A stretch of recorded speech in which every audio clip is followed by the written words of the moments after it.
அப்பா இன்னைக்கு ஸ்கூல்ல வேற பேரண்ட்ஸ் மீட்டிங். அதுக்கு தானே வந்துக்கிறேன். எந்த சாரை பார்க்கணும்? எந்த சாரை பார்த்தானா என்னை பத்தி நல்லா சொல்ல போறாங்க. என்னடா யோசிக்கிற? மேக்ஸ் வாத்தியார்ப்பா என்னை பத்தி நிறைய சொல்லுவாரு, நீ எதுவும் நம்பிடாத. எதுவும் நம்ப மாட்டேன்.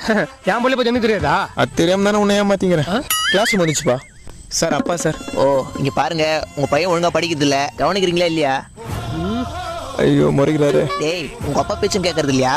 நாங்க அப்பன் பேச்ச கேட்க மாட்டோம், ஆனா அதே அப்பனுக்கு ஏதாவது பிரச்சனைன்னு வெயி எவன் பேச்சும் கேட்க மாட்டோம். முதல்ல அவர் பேச்ச கேளு. சாரிப்பா. நேத்து கம்பைன் கிளாஸ் வச்சா அதுவும் அட்டன் பண்ணல, சயின்ஸ் மிஸ் கம்பைன் கிளாஸ் வச்சாலும் அதுவும் அட்டன் பண்ணல. நீங்க 2 பேரும் கம்பைன்ல இருந்தா நான் எப்படி சார் கிளாஸ் அட்டன் பண்றது? எது? அவன் ஒழுங்கா படிக்கலாம், நீங்க எதுக்கு சார் இருக்கிறீங்க? ஹலோ, முதல்ல உங்க பையன் படிச்சாதான் நான் கத்துற முடியும். கத்துக்கத்தான் சார் படிப்பான் அவன். என்னமோ நடக்க போகுது. நல்லா கேளுங்கப்பா, படிக்கிறது ஸ்டூடெண்ட்ஸ், அப்புறம் எதுக்கு பேரண்ட்ஸ் மீட்டிங்? அதான் நானும் கேக்குறேன். உங்க புள்ளைய பத்தி உங்ககிட்ட தான் சொல்ல முடியும். ஆஹா. ஹாய், இதுக்கப்புறமா ஒரு ஷார்ட் கமர்ஷியல் பிரேக் விட்டுறலாம். இந்நிகழ்ச்சி இணைந்து வழங்குவோர் உதய கிருஷ்ணா அசல் நெய் மற்றும் ஆச்சி மிளகாத்தூள், பவர் பை நிப்பான் பெயிண்ட்,